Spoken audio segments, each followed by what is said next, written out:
What is the price of a woman's life? For Evangeline Hayes, the cost was her father's ruin, payable only by a forced marriage to a man whose touch she dreaded. She stood at the altar, a sacrificial lamb, her future dissolving into grey.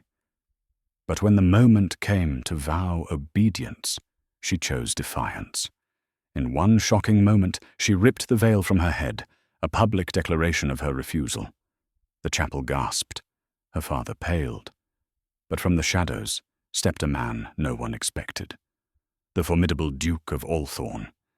He picked up the ruined veil, his cold eyes missing nothing, and did the unthinkable. The scent of dying lilies and damp stone filled the small private chapel. It was a cold morning, and the grey light that filtered through the stained glass did nothing to warm the scene. Evangeline Hayes stood at the altar, her body rigid in a gown of ivory silk that felt more like a shroud. The lace veil, a priceless heirloom, suffocated her. It was the only item of value her family had left. Beside her, Lord Barnaby Finch shifted his considerable weight. He was a man twice her father's age, with a damp-palmed grip, and eyes that had already undressed her 1,000 times. A low, wheezing sound escaped him as he breathed. He was her family's salvation. He was her personal damnation. Her father, Viscount Hayes, sat in the front pew, his head bowed. He was a good man, undone by a weakness for cards. Lord Finch, his primary creditor, had made him an offer. "Your debts are forgiven," Finch had said, his thin lips curling, "in exchange for your daughter's hand." It was a bargain that had cost Evangeline everything. "We are gathered here," the vicar began, his voice droning, "to join this man and this woman." Evangeline's gaze drifted past the altar. There were only 12 guests, Finch's boorish cousins, her own weeping mother, and 2 figures standing in the deep shadows near the entrance. She hadn't noticed them before. One was tall, impossibly so, and stood with a stillness that was more intimidating than any movement. Even from this distance, she could feel the weight of his presence. He was a stranger, yet his outline was sharp and severe, like a blade. "In holy matrimony," the vicar continued, "if any person present knows of any just cause or impediment, why these 2 should not be joined." This was it. Her last moment. She thought of her younger brother, Thomas, safe at school, his tuition paid by this very arrangement. She thought of her mother, who would not be homeless. She thought of her father, saved from debtor's prison. She was the price. "I will," a voice inside her screamed. The vicar cleared his throat, ready to proceed. "Then I ask you, Barnaby, to take Evangeline's hand." Lord Finch reached for her, his fingers damp and hot. As his skin was about to touch hers, something inside Evangeline snapped. It was not a scream. It was a rip. With a sudden, violent motion, she reached up, grabbed the lace veil with both hands, and tore it from the combs in her hair. The sound of tearing silk echoed in the silent chapel like a gunshot. A collective gasp sucked the air from the room. Her mother cried out, "Evangeline, no!" Lord Finch recoiled, his face turning a blotchy, furious red. "You little—" "I will not," Evangeline whispered, the words tearing from her raw throat. She threw the tattered veil to the cold stone floor. "I will not." "Insolence!" Finch snarled, raising a hand. "Stop!" The word was not a shout, but it cut through the chaos with the finality of a guillotine. The tall figure stepped out of the shadows. Silence fell, absolute and heavy.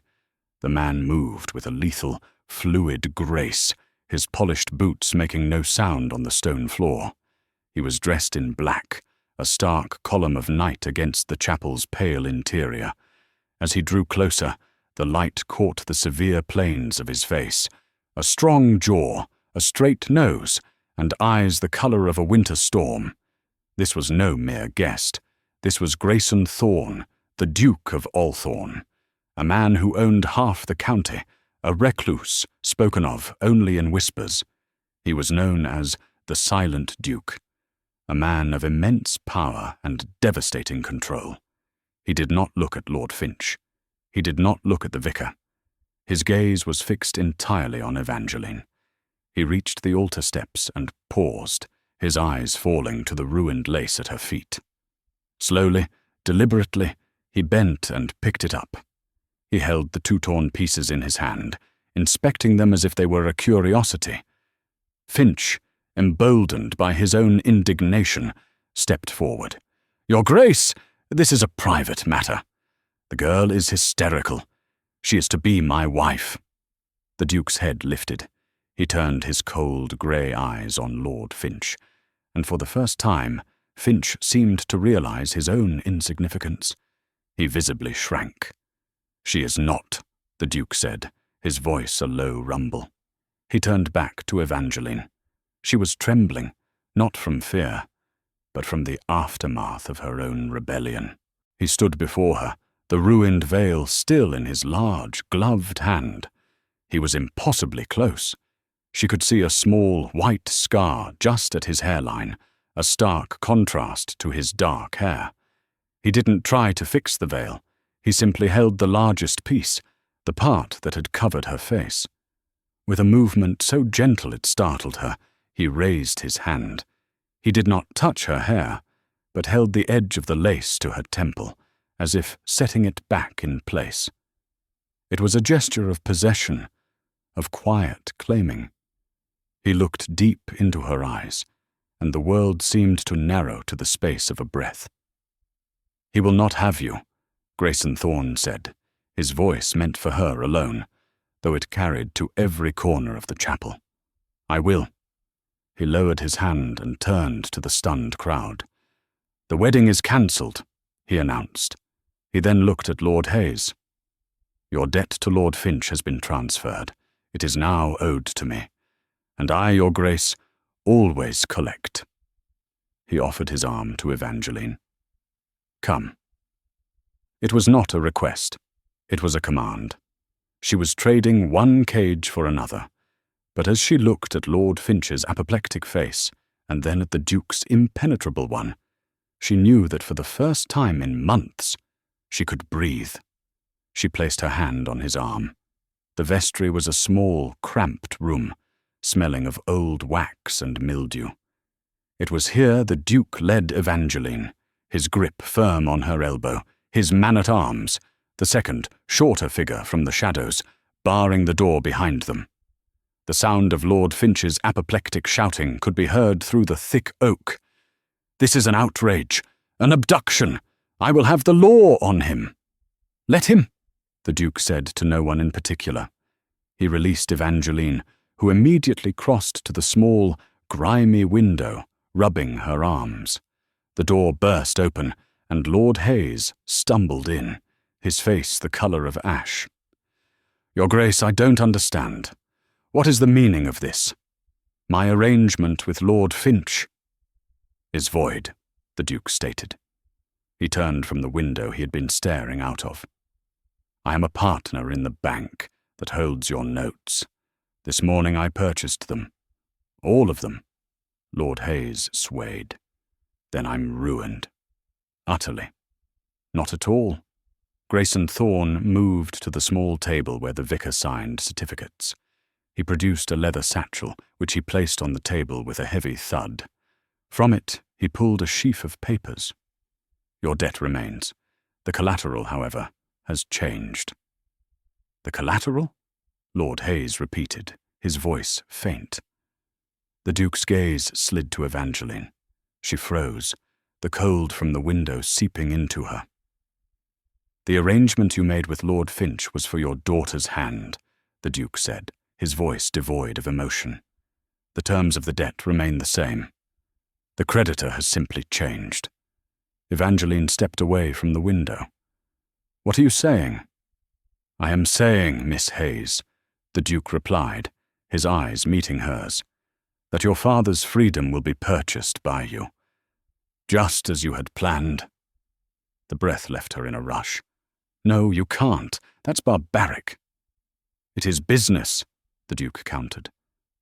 "Finch would have taken you, and he would have continued to bleed your father dry. I am offering a single, clean transaction." "You are offering slavery," she shot back, her fear replaced by a sudden, hot anger. "You stopped one monstrous marriage only to propose another?" A flicker of something crossed his face. It was not amusement. It was perhaps recognition. "I am proposing an arrangement. Finch would have broken you within a year and discarded your family. I will not." "And what will you do?" she challenged, stepping closer. "Lock me away in your castle? Keep me as some sort of collateral?" "Yes," he said simply, without a trace of malice. It was a statement of fact. "You will be my wife. You will be the Duchess of Althorn. In return, your father's debts are cleared, his lands will be returned, and your family's name will be restored. You will want for nothing." "Except my freedom," she whispered. "You had no freedom at that altar," he said, his voice softening just a fraction. "You had only a cell. I am offering you a larger one, a gilded one to be sure, but a different one." Lord Hayes, seeing his salvation, fell to his knees. "Your Grace, you are a generous man, a saint. Evangeline, child, thank the Duke. Thank him." "Get up, father," Evangeline said, her voice shaking with disgust. She turned back to Grayson Thorn. "And if I refuse?" The Duke's expression hardened. "Then I will call your father's notes. By sunset, he will be in Newgate. Your mother and brother will be on the street. Your choice." There was no choice. There had never been a choice. There was only a change of masters. She looked at her father, a weak man she loved, who was now weeping with relief. She looked at the Duke, a powerful man she did not know, who looked at her as if she were a column in a ledger. "I see," she said. She lifted her chin, the last bastion of her pride. "I will need terms." The Duke raised an eyebrow. "My family. You will not hold this over them. The debt is paid. They are to be left in peace. Their lands restored, as you said." "Done," he agreed. "My brother's education. He will continue at Harrow and then to Cambridge. His finances will be secured, independent of my father." "A wise provision," the Duke said, nodding. "It will be done." "And me?" She faltered, not knowing what to ask for. What could she ask for? "I will be your Duchess, but I will not be your property." The Duke was silent for a long moment. He walked to the door and opened it. The vicar stood there, wringing his hands, with Lord Finch being physically restrained by the Duke's man-at-arms. "Lord Finch!" the Duke called out. The man stopped struggling, his eyes wild. "You will leave. Now. If you ever come within 20 miles of the Hayes estate or any property belonging to me, I will see you ruined in a way that makes debtor's prison look like a holiday." Finch, defeated, deflated. He spat on the ground and was hauled away. The Duke turned back into the room. He faced the vicar. "You will perform a ceremony. Now." "But your Grace," the vicar stammered, "the banns have not been read." "I have a special license from the Archbishop himself," the Duke said, producing another document. "We will be married. Today." He looked at Evangeline. The finality of it crushed her. "My father and my mother. They will be the witnesses," she said, her voice hollow. "As you wish." He stepped back, holding the door open. He had not answered her last demand. He had not agreed that she would not be his property. He didn't need to. By marrying her, by paying for her, the law said she would be. The first wedding was a tragedy. The second was a farce. It took less than 10 minutes. Evangeline and Grayson stood before the altar, the ruined veil still lying on the floor. Her father stood as witness, his relief palpable. Her mother was fetched, her face a mask of confusion and terror. Evangeline spoke her vows in a clear, cold voice.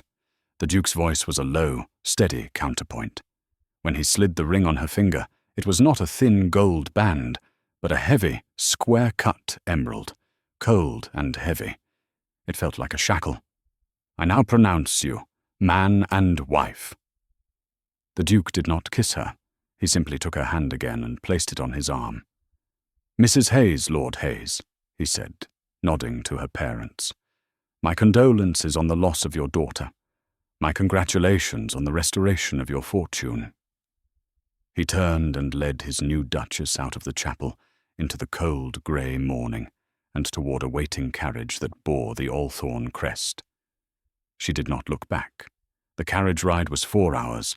It was 4 hours of absolute, suffocating silence. Evangeline sat opposite her new husband, her hands clasped so tightly in her lap, her knuckles were white.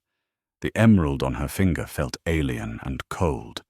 The Duke, Grayson Thorn, did not look at her. He stared out the window, his profile unforgiving, as the rolling hills of the countryside gave way to the sharp, brooding mountains of the north. She tried, once. "Where are we going?" "Home," he replied, without turning his head. "And where is home?" "Althorn Castle." The name settled in the air between them, heavy and final. Althorn, a place of legend. It was said the original stones were set by the Romans, and that the castle itself was a place of deep shadows and old sorrows. When they finally arrived, dusk was painting the sky in bruised shades of purple and orange. The castle was not a building, it was a fortress. It rose from the cliffside, as if carved from the stone itself, a defiant fist against the sky. It was magnificent, and it was the most terrifying thing Evangeline had ever seen. The carriage clattered into a vast courtyard. Servants lined the steps, a silent, unmoving row of grey and black. They were perfectly still, their faces blank. The Duke descended and offered her his hand. His touch was impersonal, a mere formality. As she stepped down, a woman in a severe black dress, her grey hair pulled back so tightly it looked painful, stepped forward. "Your Grace," she said, her voice thin and sharp. "The castle is prepared." "Mrs. Davies," the Duke acknowledged. "This is the Duchess." Mrs. Davies, the housekeeper, turned her eyes on Evangeline. It was not a look of welcome. It was a look of assessment, of cold, calculating judgment. And Evangeline felt, quite suddenly, that she had been found wanting. "Your Grace," the housekeeper curtsied, her spine barely bending. "The Duchess will be tired," Grayson said. "Show her to her rooms." "Of course." Mrs. Davies turned. "This way, Your Grace." Evangeline looked at her husband, expecting him to follow, to say something. He was already speaking to his man-at-arms, his back to her. He had delivered his package, and he was done. "My things," Evangeline began. "Your things from your father's home have not arrived," Mrs. Davies said, a hint of a sneer in her voice. "A suitable wardrobe has been provided." Evangeline followed the housekeeper into the cavernous great hall. Suits of armor stood sentinel in the shadows, and tapestries depicting brutal hunting scenes hung from the walls. Their footsteps echoed, the only sound in the oppressive quiet. They climbed a grand staircase and turned left, down a long, draughty corridor. "These will be your rooms," Mrs. Davies announced, pushing open a heavy oak door. "The East Wing." The rooms were extraordinary. A large sitting room with a fireplace already crackling, a bedroom larger than her entire family's drawing room, and a dressing room stocked with gowns in silk, velvet, and muslin. It was a queen's ransom. "The Duke's rooms are in the main tower," Mrs. Davies said, her hand on the door. He will not be joining you." Evangeline felt a bizarre, unwelcome flicker of relief, quickly followed by humiliation. She was a wife in name, a bride bought and stored, like a piece of art. "And that," Evangeline said, pointing to a heavy door at the far end of the corridor they had just walked down. "Where does that lead?" A shadow passed over Mrs. Davies's face. "That is the West Wing, Your Grace." "And?" "It is closed," the housekeeper said, her voice flat. "It has been closed for years. The Duke's orders. No one is to enter. No one." There was a finality to her tone that warned against further questions. "Dinner is at 8, Mrs. Davies said. "A maid will be sent to help you dress." She curtsied, her back stiff, and left, pulling the door closed with a soft, ominous click. Evangeline was alone. She walked to the window. The view was of a sheer drop, the rocks below dashed by a churning sea. She was on an island, or perhaps a peninsula. She was trapped. She sank onto the silk chaise, the wealth of the room pressing in on her.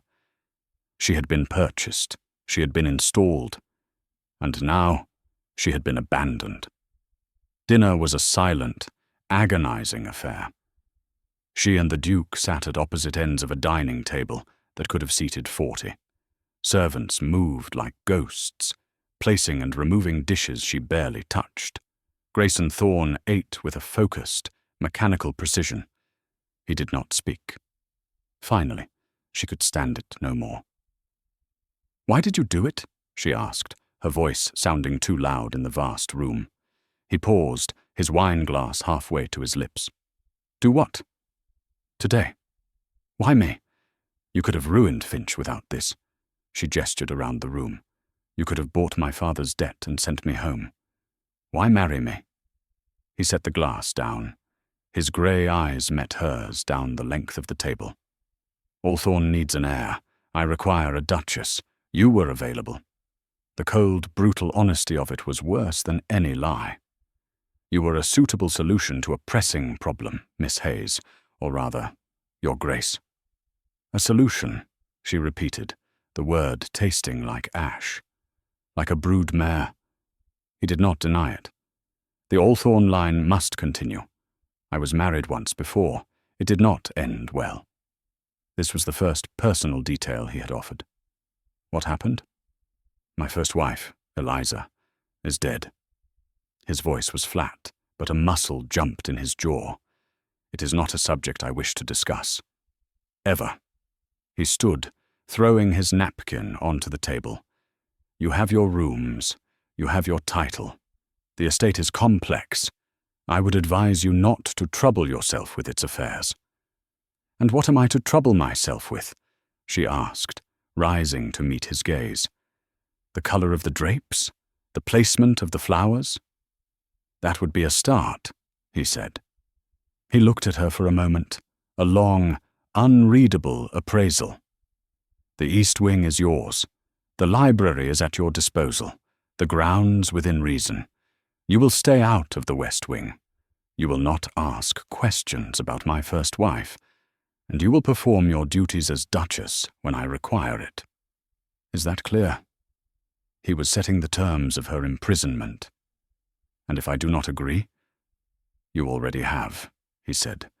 "Good night, Your Grace." He turned and walked out of the dining hall, his footsteps echoing until they were swallowed by the immense, oppressive silence of Althorn Castle. Evangeline was left standing alone, a duchess in name, a prisoner in truth, and for the first time she began to wonder what had happened to the first duchess in the forbidden West Wing. The days at Althorn bled into one another, a monotonous march of fog, silence, and duty. Evangeline's life was dictated by bells, a bell for rising, a bell for breakfast, which she took alone, a bell for dinner, which she took with the Duke in suffocating silence. Grayson was a ghost in his own home. He spent his days locked in his study or riding out across the moors, returning only after dark. He was, as he had promised, a husband in name only. He never touched her. He rarely spoke to her. But his presence and his rules were everywhere, especially the one rule she could not forget: stay out of the West Wing. It was a command that only fanned the flames of her curiosity. The door to the wing was at the end of the long gallery, a heavy, iron-banded thing. It was locked. Mrs. Davies, she observed, was the only one who carried the key. The housekeeper wore it on a thick chatelaine at her waist, a cluster of iron keys that jangled like a jailer's. Evangeline tried to be the duchess he wanted. She met with the cook, reviewed the menus, and attempted to manage the household.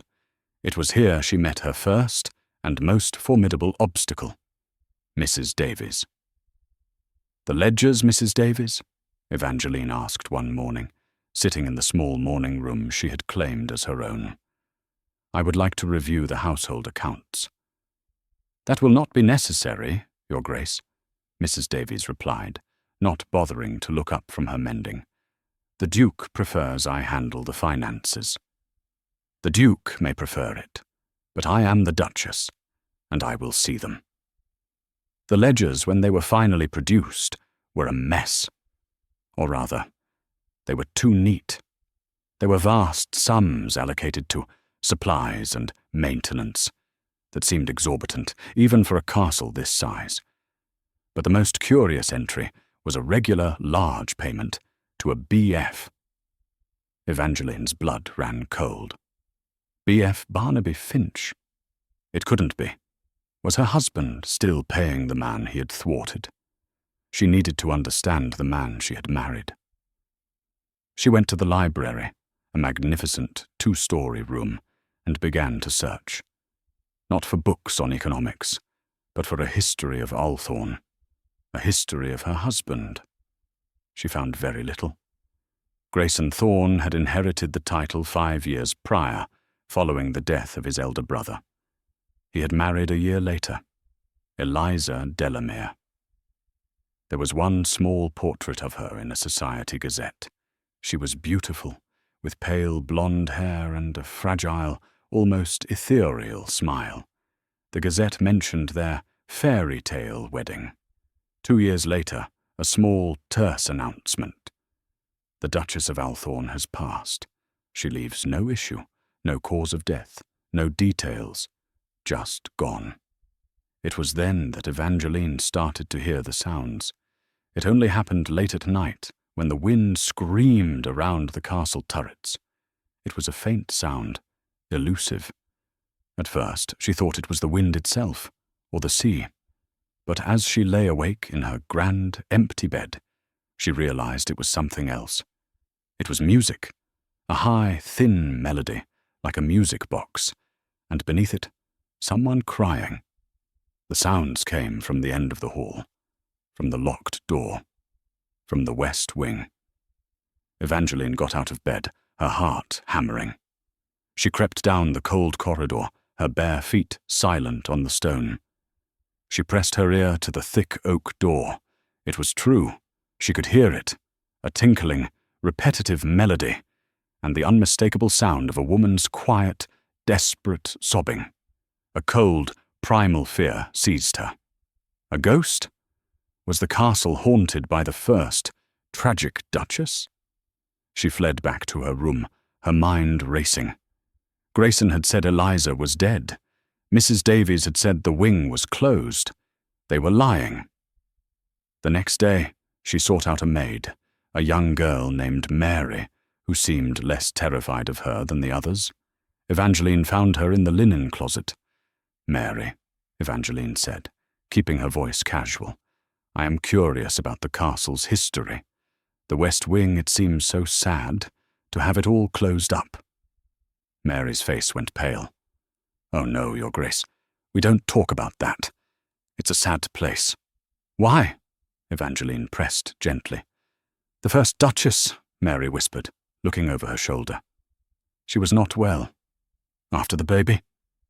Evangeline's breath caught. "Baby? There was a baby?" Stillborn, Your Grace. A boy. After that, she changed.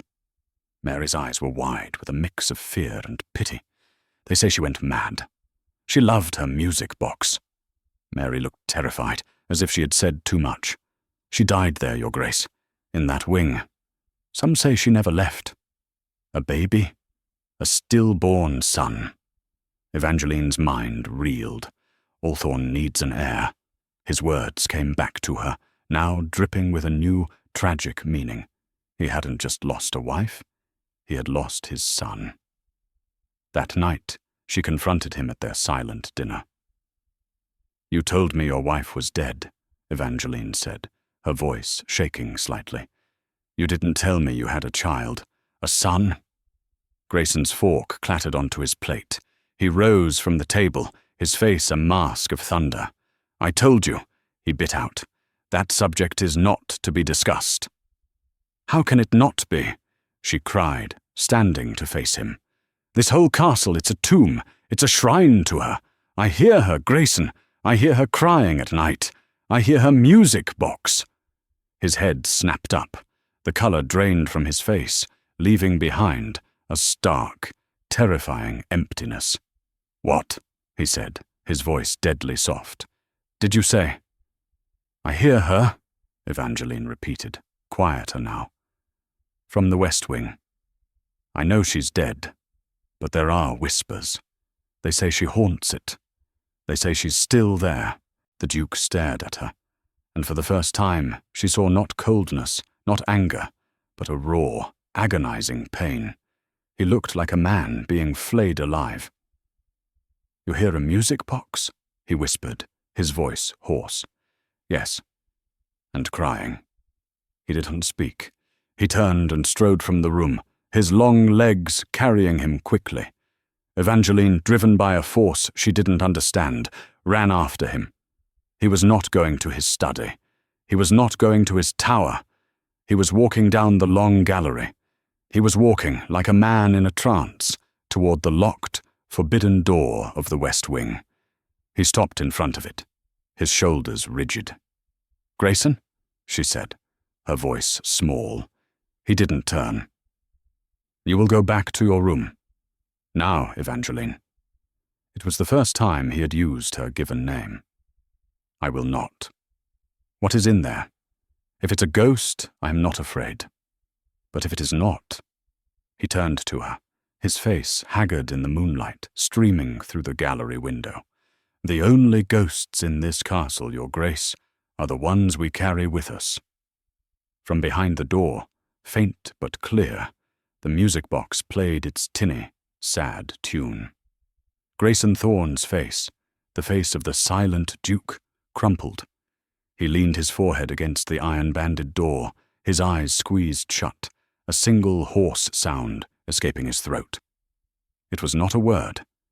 It was a sound of pure, unadulterated grief. And Evangeline realized the truth. "She's not dead, is she?" she whispered, the words hanging in the air. "You didn't lose your wife. You lost your mind. She's in there. You've kept her locked in there." The music box played on, a lullaby for the damned. The Duke turned from the door, his face remade into the cold, unfeeling mask she knew. But she had seen the crack. She had seen the man beneath. "You will not," he said, his voice a low command. "Speak of this to anyone." "So it's true," Evangeline breathed, horrified. "You're keeping her prisoner." "You know nothing," he snarled, a feral note entering his voice. "Go to your room. That is an order." "No."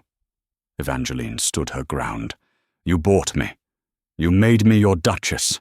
You will not order me about like a servant. I am your wife, and I have a right to know the secrets of this house, especially if the secret is another wife." His eyes flashed. "She is not my wife, not anymore. The law declared her absent. She is legally dead." "But she is not!" Evangeline gestured to the door, from which the faint crying could still be heard.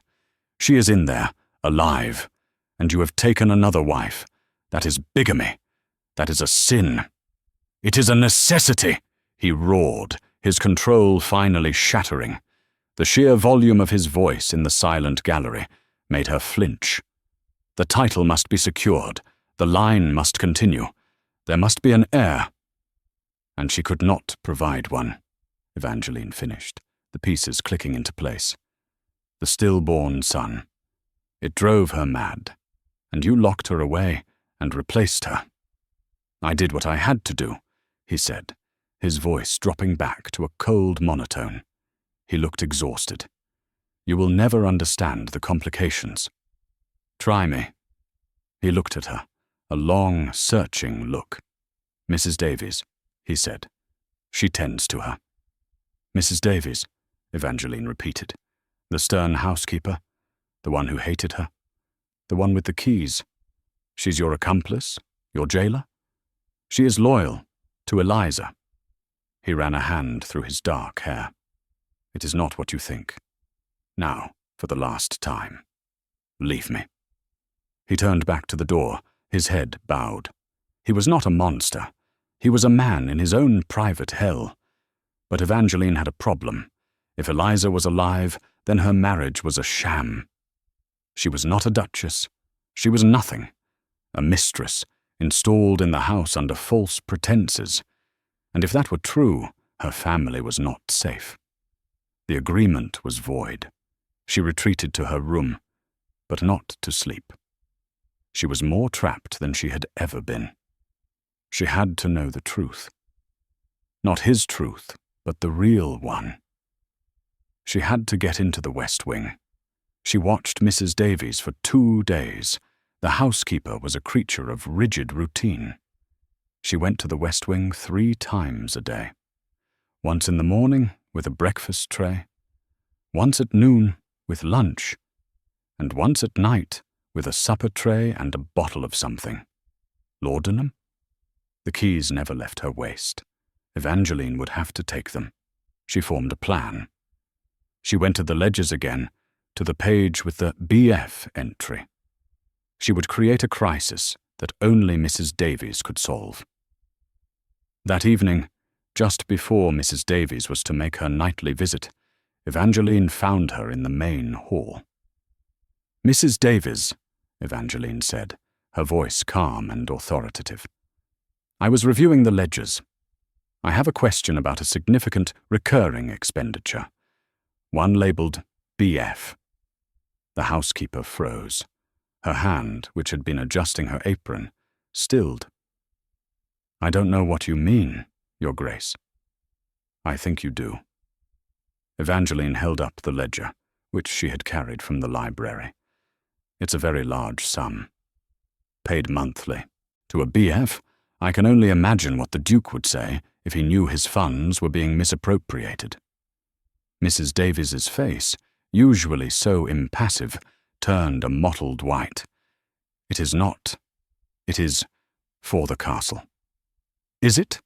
Evangeline said, walking toward the small office off the hall. Then you won't mind coming with me to the Duke's study and explaining this entry to him. He's just returned from his ride. This was a lie. The Duke was still hours away, but Mrs. Davies didn't know that. No, the housekeeper said, her voice sharp with panic. The Duke is busy. He must not be disturbed. He will be more disturbed by theft, Evangeline said, pushing open the office door. After you. Mrs. Davies, trapped, followed her in. The office was small. It is a misunderstanding, Your Grace.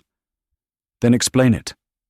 Evangeline stood with her back to the door, blocking the exit.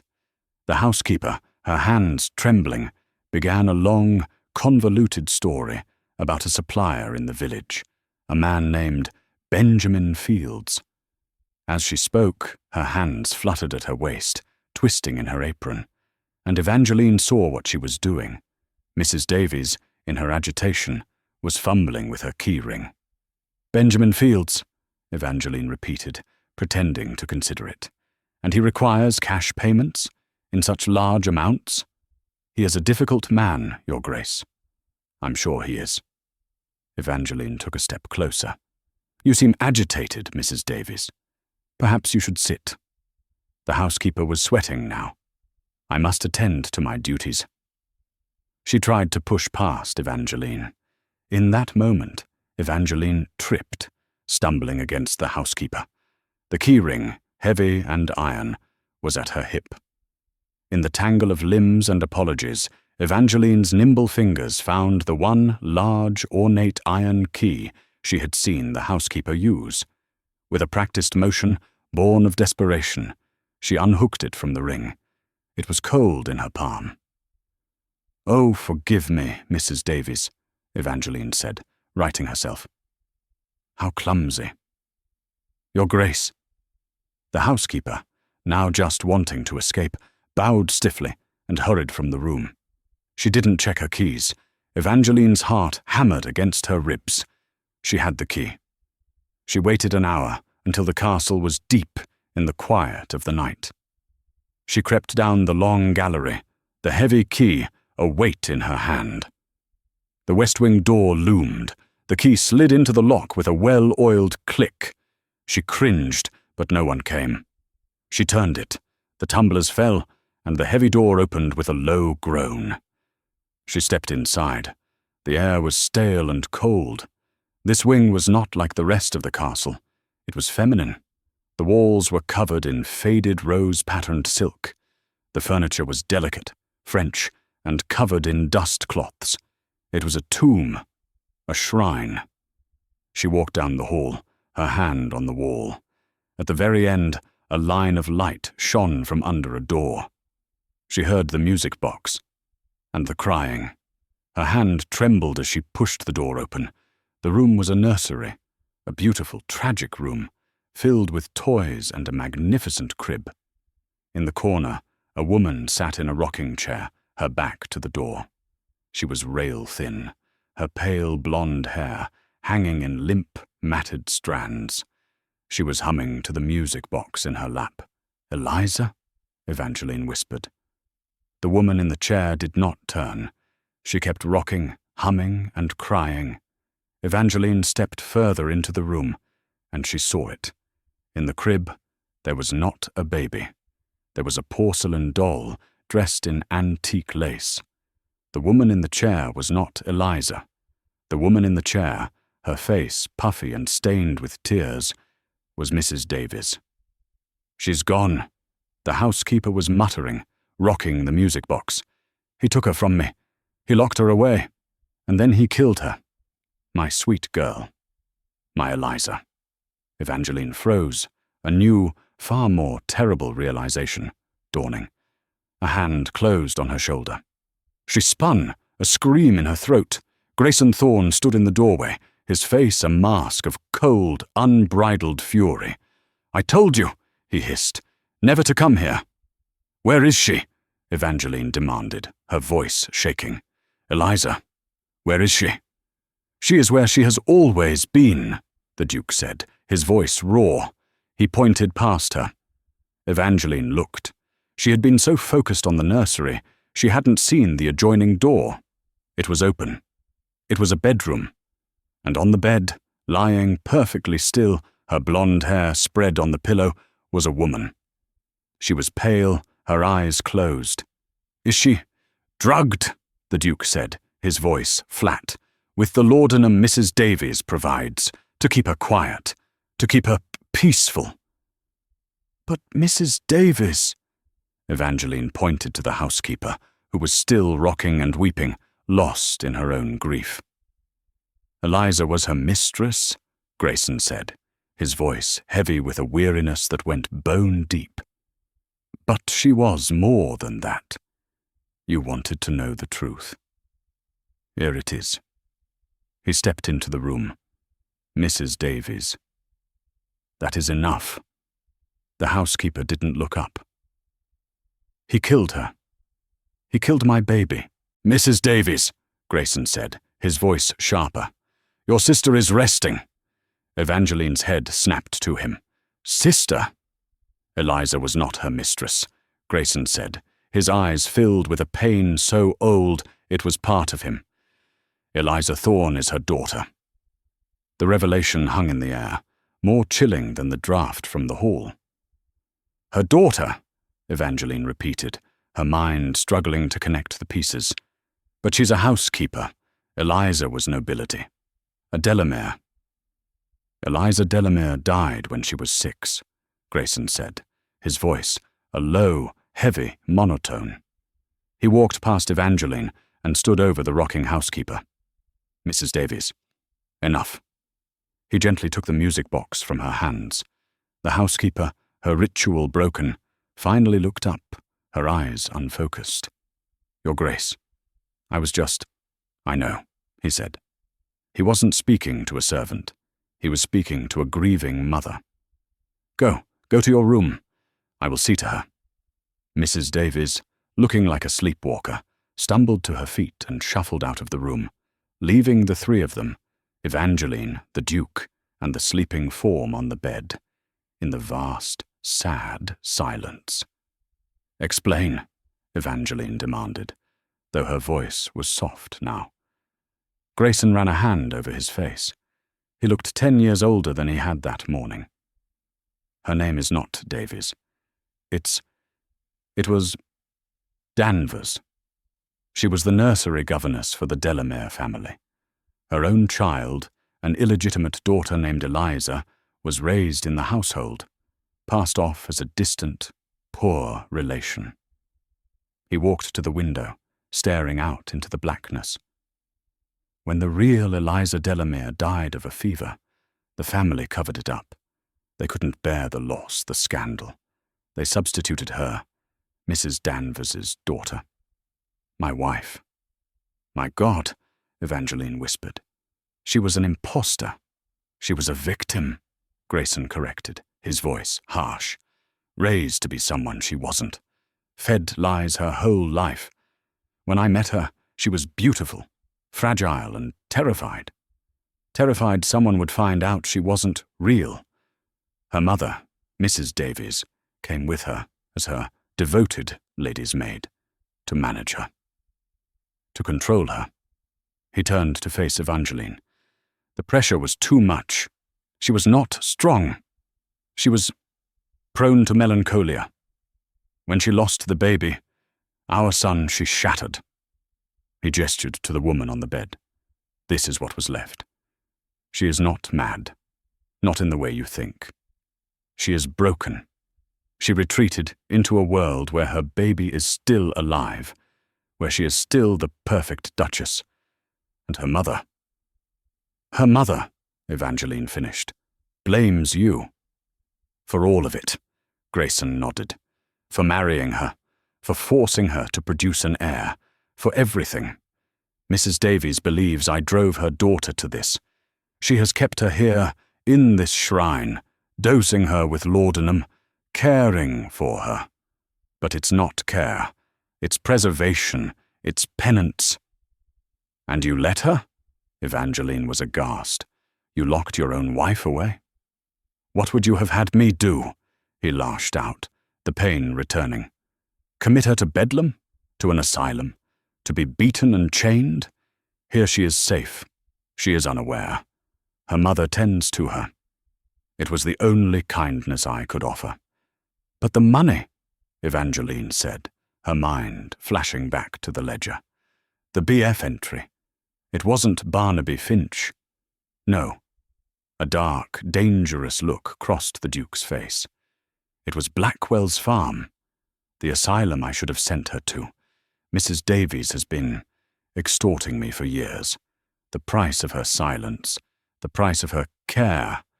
She's been paying herself, from my accounts, for her trouble. But Barnaby Finch is her brother, Grayson said, the final ugly piece slotting into place. Mrs. Davies or Danvers is Barnaby Finch's sister. The whole family is a nest of vipers. Evangeline sank onto a small stool. It was all a lie, a web of lies, so thick it was suffocating. Finch knew, she realized. He knew your wife was alive. He knew you needed an heir. He knew you were trapped. They planned it together, Grayson said, his voice flat. Mrs. Davies fed him the information. Finch bankrupted your father, knowing I was susceptible. He knew I was looking for a solution. He planned to force my hand, to have me marry you, or to expose me for the bigamist I technically am. Either way, he would have leverage. He would own me. Evangeline looked at him, truly looked at him. The silent Duke, the cold, hard man. He was a man trapped in a nightmare, held hostage by his own compassion. "So when you walked into that chapel," she said, "you weren't saving me from Finch." "No," he said, his voice raw. "I was saving myself. I had already been investigating Finch, trying to find a way out. I had seen you. Seen me. Weeks ago, in the village. You were arguing with a shopkeeper about the price of grain. You were magnificent." A shadow of a smile touched his lips. "You were intelligent. You were strong. You were everything this is not." He gestured to the tragic room. "I knew Finch was planning to offer you to me, in a way. I never intended this. But when you tore that veil, I saw the same fire I'd seen in the village. I saw a woman who would not break." He took a step toward her. "I didn't stop the wedding to be a monster. I stopped it because, in that moment, I realized Finch had given me the one thing I needed. A weapon, a partner, a duchess who could fight. I didn't marry you to protect my title, Evangeline. I married you to save it." He had bought her, yes, but not as collateral, as an ally. "What happens now?" she asked, her voice small. Grayson looked at the woman on the bed, his first wife, his first great tragedy. Then he looked at Mrs. Davies, who was now sobbing in the hallway. "Now," he said, his voice hardening, "the truth comes out. Now, we clean the house." He walked to the bed and looked down at Eliza's face. "She deserves peace. Real peace. Not this living death." He turned to Evangeline, and his eyes were clear for the first time. "I have bound you to a life of secrets and lies, Your Grace, and for that I am truly sorry. But I am asking you to help me end this. Will you?" He was asking, not commanding. "What do you need me to do?" she said. The dawn that broke over Althorn Castle was a new kind of light. It was cold, but it was clear. By morning, Mrs. Davies was gone. Grayson had confronted her, not with anger, but with a quiet, devastating finality. He had evidence of her extortion, of her conspiracy with her brother. He gave her a choice, a carriage to a distant convent, where she would live out her days, or prison. She chose the convent. Lord Barnaby Finch was arrested before noon. The Duke's men, armed with the Duke's evidence, found him at his club. He was charged with conspiracy, extortion, and fraud. He would never threaten anyone again. And Eliza, Evangeline had sat with her in the cold, sad room, after the Duke had left to give his orders. She had watched the laudanum wear off. The woman who woke was not a mad woman. She was a gentle, confused, and deeply sad person. She had spoken of her baby, and Evangeline, her heart breaking, had held her hand and listened. Grayson had made arrangements, a private, beautiful sanatorium by the sea, a place of light and air and real doctors. He was sending her there not as a prisoner, but as a patient. He was giving her a chance at a life, one her mother had stolen from her.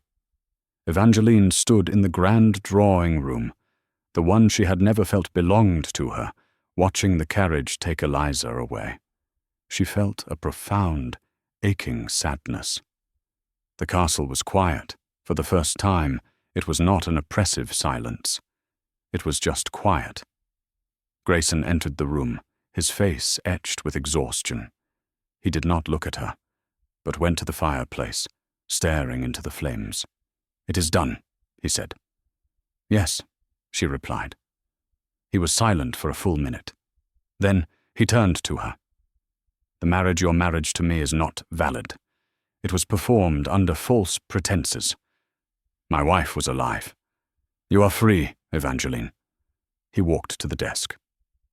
I have prepared the documents, an annulment. It will be quiet, discreet. And this. He slid a heavy purse and a deed across the desk. It is a property, in the South, enough to see you and your family live in comfort for the rest of your lives. It is the least, it is all I can offer. She looked at the papers. Her freedom, the freedom she had craved. She could walk away. She could go back to her family. She could be Miss Hayes again. She thought of the cold chapel. She thought of Lord Finch. She thought of this dark, brooding, broken man who had been blackmailed by his own compassion. You are not a monster, Grayson, she said softly. He looked up, surprised. You made a terrible choice, years ago. You tried to protect a woman you pitied, and you were trapped. You did not act without a heart. A heart, he scoffed, a bitter sound. I bought you. I used you as a solution to my problems. And I, she said, walking toward him, used you. I used you to save my family. We were a transaction, a bargain struck in silence. But it is not silent anymore. She reached the fireplace and stood beside him, her small frame a stark contrast to his tall one.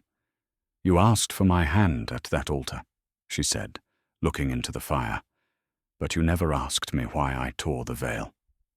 He turned to look at her, his grey eyes searching her face. Why?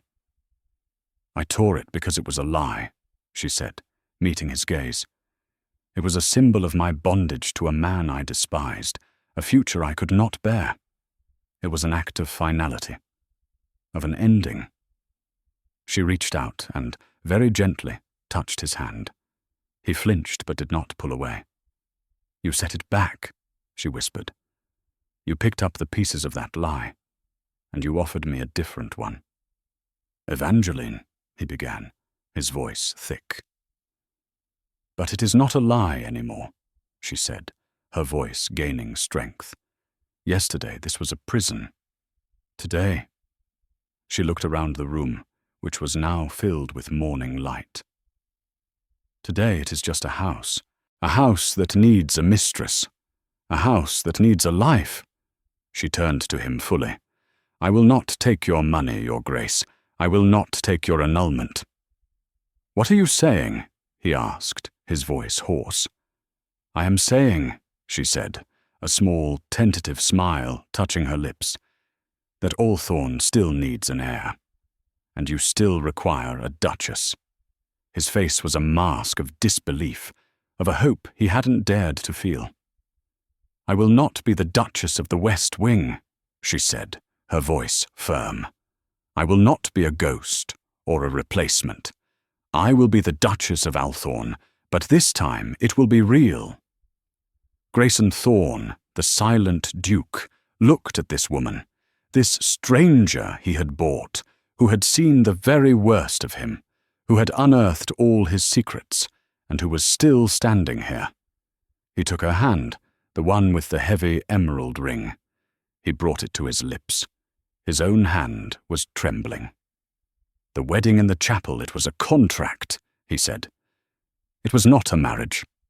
He looked into her eyes, and for the first time she saw no shadows, only the man.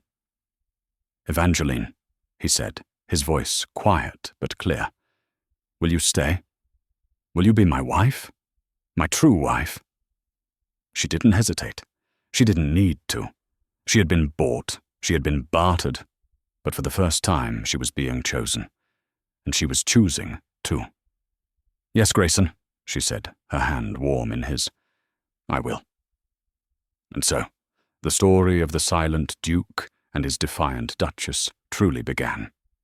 It was not a marriage born of love, but one forged in secrets, truth, and a shared will to survive. The shadows of Althorn Castle were long, but they were no match for the fire Evangeline brought into its walls. She had torn the veil of a life she refused, only to be given a new one by the most unexpected man, a man who, she would come to find, needed saving just as much as she did. Theirs would be a life of challenges, but it would be a life they built together, a true partnership, built on the ashes of the past.